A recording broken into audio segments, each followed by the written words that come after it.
खबरों के निष्पक्ष विश्लेषण के लिए सब्सक्राइब करें Jantantra TV and press the bell icon. Never miss any update.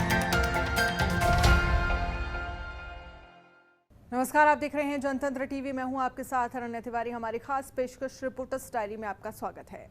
नवाबों की नगरी कहे जाने वाले लखनऊ में कोरोना के साथ साथ डेंगू ने भी अपना प्रकोप बरपाया हुआ है, जिसकी वजह से शासन प्रशासन ने शहर वासियों को अलर्ट रहने को कहा है। रिपोर्ट देखिए।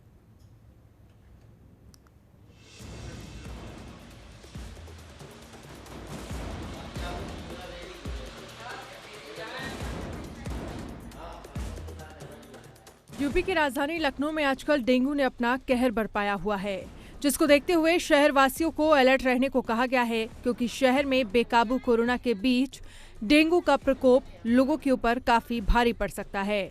दरअसल एडीज मच्छर के काटने से डेंगू वायरस फैलता है, पर इस बुखार को जितना बड़ा हम समझते हैं उतना ये है नहीं। असल में डेंगू एक साधारण सा बुखार है। अगर इसका सही ढंग से इलाज किया जाए तो मरीज जल्द ठीक हो जाता है। शहर में कोरोना संक्रमण, स्वाइन फ्लू और डेंगू के मामले भी सामने आ रहे हैं, जिसके बावजूद सरकारी अस्पतालों में इस बीमारी के इलाज के लिए कोई इंतजाम नहीं किए गए हैं। लेकिन जब डेंगू के मामले सामने आए तो कुछ हॉस्पिटलों को निर्देशित किया गया है कि अतिरिक्त बेड की व्यवस्था कर ले। इसके अलावा सरकारी अस्पताल में डेंगू मरीज के 30 बेड बढ़ाए गए हैं। इसके साथ ही 18 वार्डों की व्यवस्था की गई है। अभी तक हमारे चिकित्सालय में कोई भी जो है स्वाइन फ्लू का मरीज नहीं आया है। और जहां तक रही बात डेंगू का मौसूली जो है एक पेशेंट आया है। डेंगू के लिए हमारे अस्पताल में पूरी तरह से तैयारियां हम लोगों ने कर रखी हैं। डेंगू के लिए जो है 15 बिस्तरों का एक बेड वार्ड जो है हमने जो है मेल मेडिकल में, 10 का एक फीमेल मेडिकल में और 5 बिस्तरों का एक वार्ड जो है बाल रोग में बना दिया है। इस तरह से हमने लगभग 30 बेड जो है डेंगू के लिए आरक्षित कर दिया है, जिस पर मेडिकेटेड मच्छरदानी लगी हुई है और वहाँ के जितने भी स्टाफ हैं उनको डेंगू के इलाज के ट्रीटमेंट से सेंसिटाइज किया गया है। डेंगू के मच्छर का लार्वा हमेशा साफ जगह पर पनपता है, इसीलिए हमेशा किचन, बाथरूम, गार्डन जहां साफ पानी इकट्ठा हो उसे हटा देना चाहिए या ढक कर रखना चाहिए। ऐसी जगहों की तरफ हम कम ध्यान देते हैं, जो बाद में मुसीबत बन जाता है। उत्तर प्रदेश में सबसे ज्यादा कोरोना संक्रमण के केस लखनऊ में बीते एक महीने से निकल रहे हैं, जहां लगभग में 1000 या 1000 से ज्यादा केस आ रहे हैं। तो वहीं दूसरी तरफ स्वाइन फ्लू और डेंगू ने भी दस्तक दे दी है। इसके लिए सरकार ने सभी हॉस्पिटलों को निर्देशित किया है, जो नॉन कोविड हॉस्पिटल हैं, वो बेड की व्यवस्था और वार्ड की व्यवस्था को देखने के लिए कहा गया है और जल्द से जल्द बनाने के लिए भी निर्देश दिए गए हैं। सिविल हॉस्पिटल ने इसके लिए 30 बेड आरक्षित कर दिए हैं और वार्ड भी बनाया है। इसके साथ साथ बलरामपुर व कई और चिकित्सालय ने इससे निपटने के लिए बेड की और वार्ड की व्यवस्था की गई है। दूसरी तरफ सरकार ने डेंगू से निपटने के लिए फॉगिंग और तेज रफ्तार से करने के लिए स्वास्थ्य विभाग को और नगर निगम को निर्देश दिया है। कैमरामैन रोशन के साथ पंकज चतुर्वेदी, जनतंत्र टीवी, लखनऊ।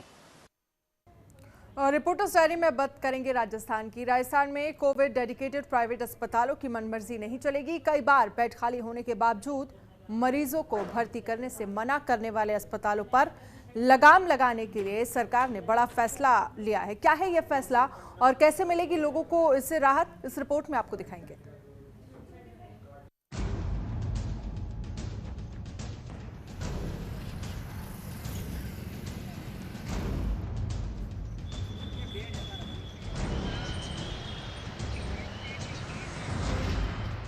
राजस्थान में कोरोना मरीजों का आंकड़ा लगातार बढ़ता जा रहा है। हालात ये हैं कि करीब 1 लाख मरीज अब तक राजस्थान में संक्रमित हो चुके हैं। ऐसे में सरकार ने मनमानी फीस वसूली करने वाले निजी अस्पतालों की लगाम कसने की कोशिश की, तो इन निजी अस्पतालों ने बेड खाली होने के बावजूद मरीजों को एडमिट करना बंद कर दिया। ऐसे में अब अस्पतालों की मनमानी रोकने के लिए जिला प्रशासन की निगरानी में हेल्प डेस्क काम करेगी। इसमें जिला प्रशासन के अधिकारी व्यवस्थाओं को देखेंगे, साथ ही 2 लोगों का स्टाफ यहां हमेशा उपलब्ध रहेगा। ऐसे में अब कोई भी अस्पताल बेड खाली होने के बावजूद मरीज को भर्ती करने से मना नहीं कर सकेगा। 20 घंटे की हेल्प डेस्क शुरू की है। RUHS में जिला प्रशासन के द्वारा इसकी निगरानी की जाएगी। उच्च स्तर के ADM स्तर के अधिकारी इसमें रहेंगे। 2 स्टाफ हमेशा इस हेल्प डेस्क पर मौजूद रहेगा। 24 घंटे ये हेल्प डेस्क चलेगी। अब सेंट्रलाइज व्यवस्था होने के कारण निजी के साथ ही सरकारी अस्पताल में उपलब्ध खाली बेड की भी जानकारी मिलेगी। इससे गंभीर मरीजों को अस्पताल में भर्ती कराने के लिए परिजनों को दर दर नहीं भटकना पड़ेगा। 4-5 दिन पहले मेरे एक रिश्तेदार का फ़ोन आया कि भैया अपने वहाँ जयपुर में जेपी कॉलोनी में कोई रहता है, तो वो रिश्तेदार कोरोना पॉजिटिव आया है और वो बार बार फ़ोन करके पूछ रहा है कि अपने कोरोना पॉजिटिव आए हैं भैया, इसको कहाँ एडमिट कराएं। तो मैंने बोला मैं इनकी एसएमएस की तो मना कर दिया उन्होंने। फिर उन्होंने बोला भाई RUHS एक हॉस्पिटल है उसमें एडमिट करेंगे। तो वहाँ RUHS उनको लेके गए तो उन्होंने प्रशासन में जो रिसेप्शन पे होता है उन्होंने बोला कि भैया यहाँ 100 बेड हैं और ये 100 बेड उनके लिए हैं, MLA हैं, MP हैं, प्रशासनिक अधिकारी हैं, CMHO हैं, डॉक्टरेट लाइन में हैं, उनके लिए भैया यहाँ एडमिट नहीं करेंगे। फिर वो बेचारे इधर उधर भटकते रहे। मैंने उनको एक बार जयपुरिया हॉस्पिटल भी बताया, जयपुरिया में भी उनको कोई सुविधा नहीं मिली। उनको फिर कई डॉक्टरों ने कहा कि हम घर पे आइसोलेट कर देते हैं, घर पे उनको रख गए और टैबलेट दे के चले जाते हैं। ना उनकी कोई सुनता है, ना कोई प्रशासनिक अधिकारी सुनता है। CMHO को फ़ोन करते हैं तो CMHO नहीं सुनता। तो ऐसे कब तक आम जनता मरती रहेगी। जिला प्रशासन के अधिकारियों का मानना है कि इस नई व्यवस्था से आम लोगों को काफी राहत मिलेगी। साथ ही प्रदेश के सभी जिलों में यह हेल्प डेस्क शुरू होने के बाद अस्पतालों की सीधे तौर पर मॉनिटरिंग की जा सकेगी। राज्य सरकार के हमारे पास निर्देश आए थे कि कोरोना के रोकथाम के लिए हेल्प डेस्क की व्यवस्था की जाए। ये हेल्प डेस्क हमने RUHS हॉस्पिटल प्रताप नगर के अंदर स्थापित की है। इसके अंदर CMHO और जिला प्रशासन की तरफ से 24 घंटे कर्मचारी 2 कर्मचारी वहाँ पे कार्यरत रहेंगे। जो अभी तक पेशेंट्स को निजी अस्पताल टरका दिया करते थे कि भाई बेड्स की अवेलेबिलिटी नहीं है या डॉक्टर्स उनको किसी बहाने से टरका दिए थे, उसकी मॉनिटरिंग के लिए ये व्यवस्था चालू की गई है, जिसके अंदर हमें समस्त निजी अस्पतालों में कितने वेंटिलेटर्स हैं, कितने ऑक्सीजन बेड्स हैं, कितने जनरल बेड्स हैं, इनकी मॉनिटरिंग की जाएगी। राजस्थान में निजी अस्पताल मरीजों से 5,000 रुपए से लेकर अधिकतम 9,900 रुपए प्रतिदिन तक ही चार्ज कर सकते हैं। इसमें दवा, ICU, वेंटिलेटर आदि के चार्ज ऐड हैं। पहले लाखों रुपए वसूली की शिकायतें सरकार को मिल रही थी। इसके बाद ये नई व्यवस्था शुरू की गई है। कोरोना पेशेंट्स को सहायता पहुंचाने के लिए सरकार ने एक बड़ा कदम किया है। जिस तरह से प्राइवेट हॉस्पिटल्स की जब से रेट डिसाइड की गई कि जो भी पेशेंट भर्ती होगा उससे क्या रेट यानी क्या फीस उनसे चार्ज की जा सकती है, तो उसके बाद ये देखने में आ रहा था कि लगातार जिस तरह के जो हालात बने कि जो प्राइवेट हॉस्पिटल है उनकी ओर से एक आ गया कि बेड खाली नहीं है, क्योंकि पहले एक भारी भरकम जो फीस है वो उनसे वसूली जाती थी। लेकिन अब एक बड़ा कदम यहाँ सरकार की ओर से उठाया गया है, तो कहीं ना कहीं आम जन को एक बड़ी राहत इससे मिलने जाएगी। अरविंद पालावत, जनतंत्र टीवी, जयपुर। रायपुर के कांदा डोंगर को पर्यटन स्थल बनाने की मांग लंबे समय से अटकी हुई है, लेकिन प्रशासन की उदासीनता के चलते यहां पर्यटन स्थल नहीं बन पा रहा है, जिसको लेकर ये मान्यता है कि भगवान राम वनवास के दौरान इसी कांदा डोंगर में रुके थे, फिर यहीं अपने आगे की यात्रा पूरी की थी, जिसके बाद से ही लोग इसे कांदा डोंगर के नाम से जानने लगे। लेकिन अगर पर्यटन के नक्शे की बात करें तो ये जगह वहां से गायब है। आखिर ऐसा क्यों, रिपोर्ट में देखिए।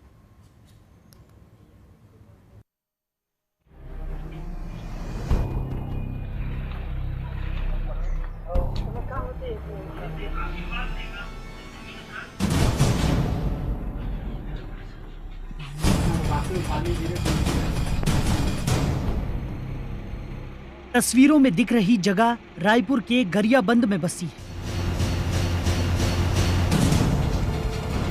जिसे कांदा डोंगर पहाड़ के नाम से जाना जाता है और जिसे लेकर ये मान्यता है कि भगवान राम वनवास के समय इस स्थान पर आए थे और कुछ वक्त यहीं रुके थे, जिसकी वजह से इन पहाड़ों की मान्यता यहाँ के स्थानीय लोगों के लिए काफी ज्यादा है। यहाँ सरवंग ऋषि की गुफा है, इसमें से रामचंद्र जी आए थे। यहाँ कंदमूल खा के यहाँ व्यतीत करके दंड कारण के लिए रवाना हुए। पर्यटन के लिए हम यहाँ विश्वासी हो रहा है, तभी हम पर्यटन यहाँ मांग कर रहे हैं। हम क्षेत्रवासी बहुत साल से हम मांग कर रहे हैं। यहाँ से चरण सिंह दाऊद था, उसी समय से हम यहाँ पर्यटन मांग कर रहे हैं। गाँव वासी पूर्व मुख्यमंत्री अजीत जोगी भी आए थे और घोषणा भी किए थे, और कुछ रमन सरकार भी आकर कुछ सीढ़ी बना चुके हैं और पूरा करूँगा क्योंकि बोले थे अभी के चुनाव में रमन सिंह हार गया।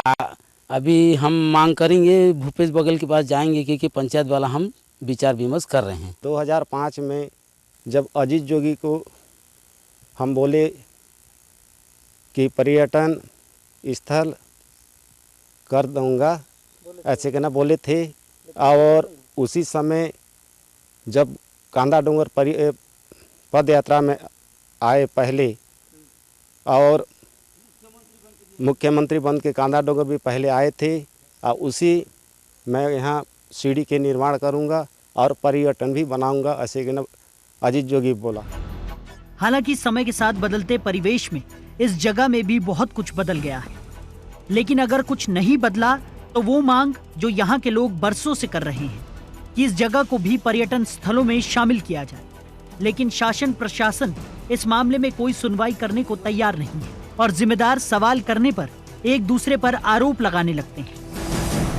निश्चित तौर पे ये क्षेत्रवासियों का यहाँ पे एक भावनात्मक रूप से जुड़ा हुआ है वो कांदा डोंगर। इससे पूर्व में क्षेत्रवासियों ने लगातार मांग करती आ रही है कि उस जगह को पर्यटन स्थल पे जोड़ी जाए, परंतु पूर्ववर्ती सरकार ने बिल्कुल ध्यान नहीं दिया है।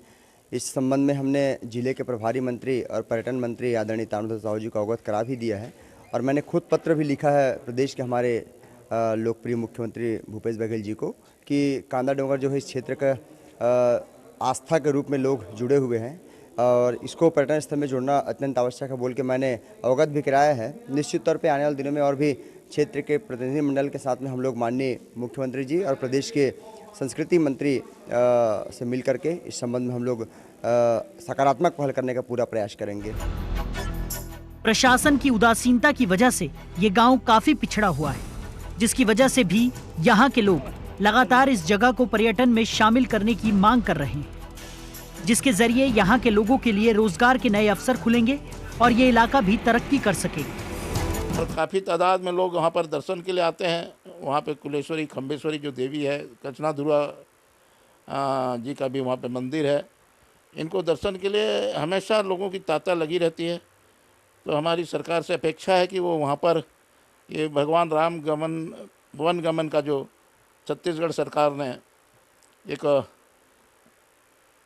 अभियान चलाया है, उसके तहत हमारे ये कांदा डोंगर भी जुड़ जाए और ये पर्यटन स्थल के रूप में विकसित हो, यही शासन से हमारी अपेक्षा है। धार्मिक मान्यताओं से जुड़ी ये जगह यहाँ के लोगों के लिए एक अनमोल खजाना है, जिसको सजोकर रखने के लिए यहाँ के लोग लगातार सरकार से मदद की गुहार लगा रहे हैं, लेकिन सरकार है कि कुछ सुनने को तैयार नहीं है।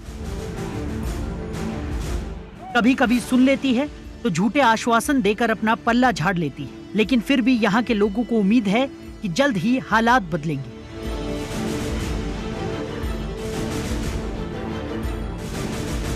ब्यूरो रिपोर्ट, जनतंत्र टीवी।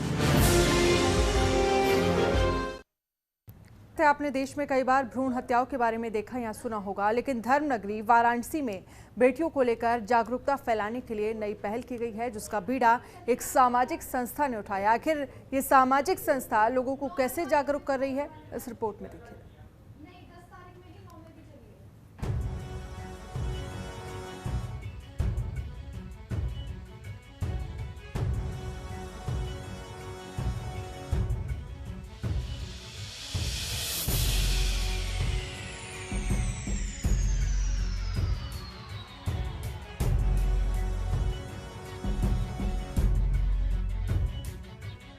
धर्मनगरी काशी में गंगा तट पर अनोखा श्राद्ध किया गया।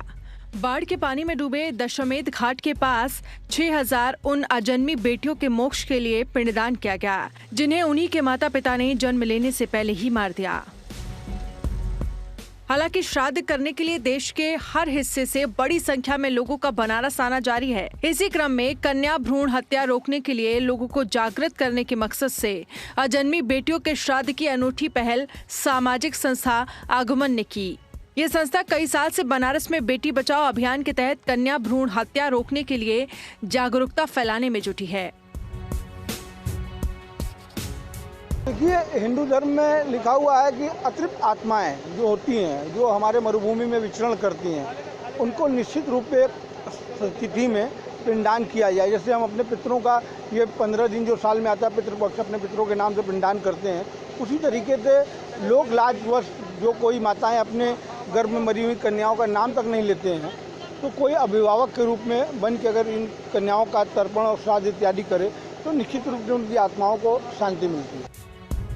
आमतौर पर गर्भपात को महज एक ऑपरेशन माना जाता है, लेकिन स्वार्थ में डूबे परिजन ये भूल जाते हैं कि भ्रूण हत्या भी किसी जीव हत्या से कम नहीं है, जिसके लिए ये संस्था और कई लोग यहाँ के लोगों को जागरूक करने में लगे हैं, जिसको देखते हुए कि यहाँ का प्रशासन भी इस संस्था की तारीफ करते नहीं थकता था। आज मात्र नवमी है और कहा जाता है कि पितृपक्ष का मात्र नवमी महिलाओं को समर्पित होता है, नारी शक्ति को समर्पित होता है। इसी के तहत ये पिंडदान हम लोगों ने आज 6000 लोगों का किया और इस तरह हम लोग अब 31,000 अभी तक 31,000 बेटियों का पिंडदान किया है कि निश्चित तौर पे वो लड़कियां, वो बेटियां जिन्हें पेट में मार दिया गया, जिन्हें जीने का अधिकार नहीं दिया गया, उन्हें हम ये अधिकार तो नहीं दिला पाए, हमारी संस्था ये अधिकार तो नहीं दिला पाई, लेकिन उन्हें मोक्ष का अधिकार उनका बनता है। लिहाजा उन्हें मोक्ष के लिए हम लोग ये पिछले 6 सालों से करते चले आ रहे हैं। सिर्फ और सिर्फ हम लोगों का उद्देश्य ये है कि उन्हें मोक्ष प्राप्त हो।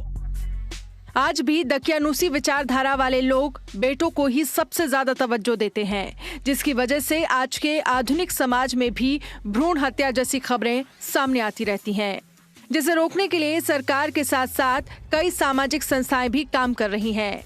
लेकिन बदलाव तब आएगा जब ऐसी सोच रखने वाले अपने विचार बदलेंगे। ब्यूरो रिपोर्ट, जनतंत्र टीवी। रिपोर्टर्स डायरी में फिलहाल इतना ही। देश दुनिया की तमाम बड़ी खबरों के लिए आप देखते रहिए जनतंत्र टीवी। नमस्कार। खबरों के निष्पक्ष विश्लेषण के लिए सब्सक्राइब करें Jantantra TV and press the bell icon. Never miss any update.